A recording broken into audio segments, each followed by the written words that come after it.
Et bonjour les amis et bienvenue dans cette nouvelle vidéo règle spécifique à BGA Board Game Arena. Aujourd'hui on s'attaque à un jeu à 2 joueurs. Aujourd'hui on va parler de Good Fortune. Viens voir les lives, amis Juan et le Bignat, humour et découverte, c'est tout un univers. Good Fortune, c'est donc un jeu qui a été fait par Jean-Louis Roubérin, donc l'on connaît bien, illustré par Pauline Détraz et publié par Damon Play, qui est une nouvelle maison d'édition si je dis pas de bêtises. Ça a été développé sur Board Game Arena par Move. C'est un jeu exclusivement pour 2 joueurs pour des parties d'environ 10 minutes, un jeu dans lequel on nous propose de collecter des charmes et le maximum identique si possible pour pouvoir faire le maximum de points. On se met sur un replay de partie que l'on a fait avec Lubli et je vous explique ça en détail. Je suis donc sur une partie replay que j'ai faite avec Lubli. Le jeu se présente de la manière suivante. Ce sont des tuiles de domino. Il y en a 21, elles sont numérotées de 1 à 21. Et elles représentent des charmes qu'il va falloir collectionner. Vous voyez aussi qu'au centre de chaque tuile, il y a un numéro qui est imprimé comme une sorte de dé, qui est important parce que ça va faire partie du scoring également. Au début de la partie, donc, on se répartit au hasard la tuile 1 et la tuile 21. On va rajouter à ça 8 tuiles piochées aléatoirement. Ça va nous faire une main de 9. 9 x 2, 18. Il va rester 3 tuiles au centre pour faire 21.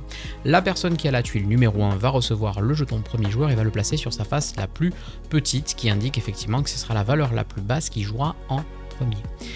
Ensuite, le tour du jeu, c'est très simple. Je vais prendre parmi mes 9 tuiles, je vais en sélectionner une que je vais choisir et que je vais avancer pour dire à l'autre joueur, moi je vais jouer cette tuile-là. Et l'autre joueur voit ma tuile, puisque le jeu est ouvert. Il va choisir en conséquence une tuile et puis après on va résoudre, sachant que ici, ce sera la tuile la plus basse qui va jouer en premier.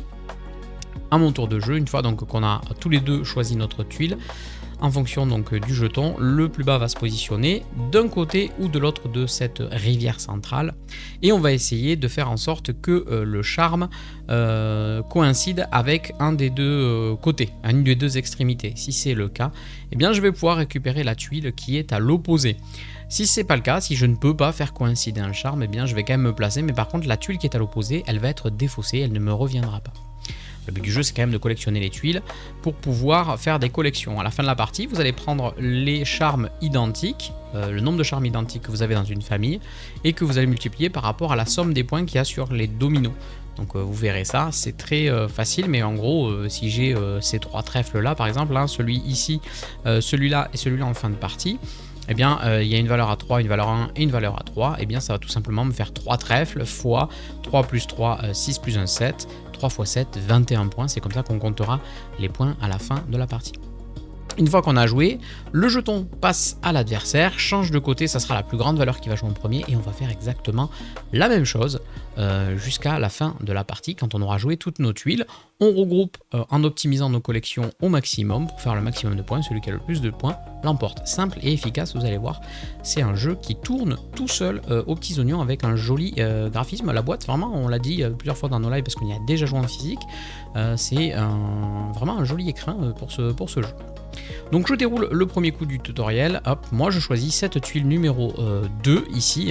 Donc comme j'ai la 1 et que j'ai la 2, je suis sûr de jouer en premier puisque c'est la plus basse qui joue en premier.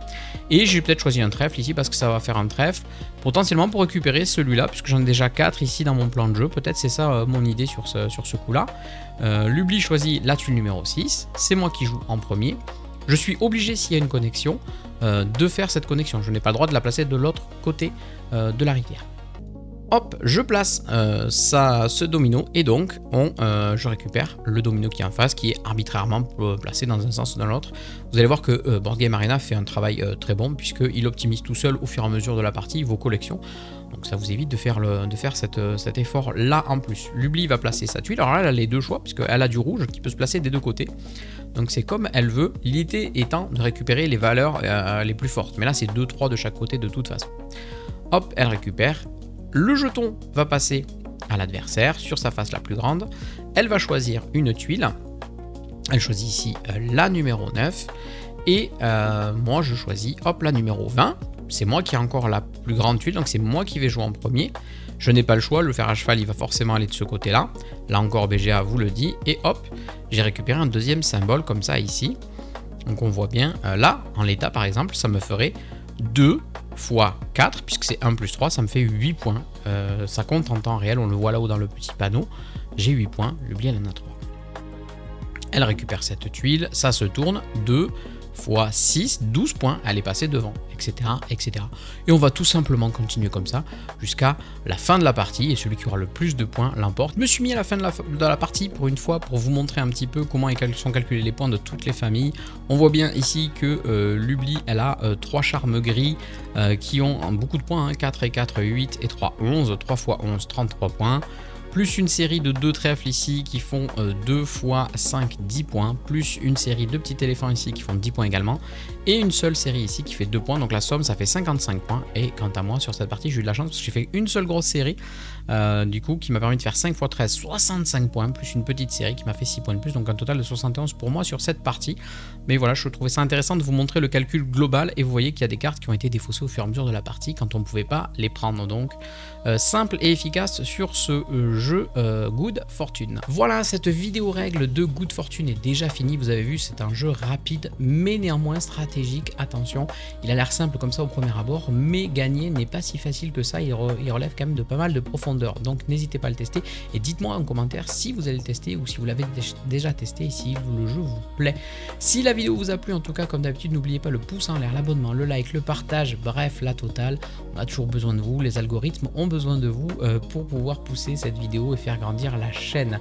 Je vous laisse également avec une autre vidéo règle que je vais épingler sur le côté comme ça, celle de Space Lab qui est disponible aussi sur Board Game Arena. Donc si vous n'avez pas vu cette vidéo, n'hésitez pas à aller la voir. On se retrouve dans un prochain tuto BGA et d'ici là surtout les amis, amusez-vous.